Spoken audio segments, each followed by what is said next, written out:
So let's talk about how this was me. You see how I was confused on a bus. If you're gonna be on a bus, you don't wanna be confused as to why you are on a bus.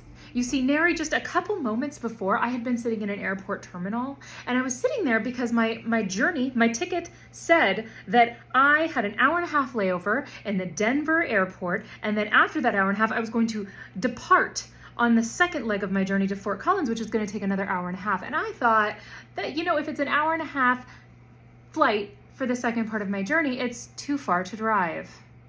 So as I'm sitting there with my ticket that has like a boarding number and has a seat number on it, I'm sitting there waiting, and then time is a ticking and no one is loading. And I think, this is strange, right? And so somebody shows up and she says, "Okay guys, your ride's here." And I think, that's a weird thing to say. And so as myself and my 6 other journeymen go out, we do not go onto a tarmac, we get on a bus.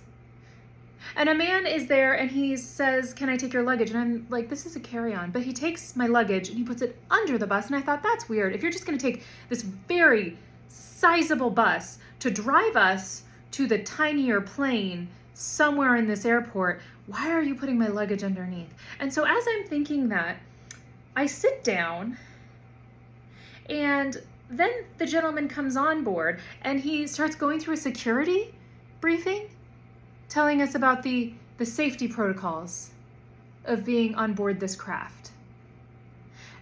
And I'm thinking, this is weird. Something is amiss, right? And then he says, "We have some more passengers to pick up, and then I will check the traffic."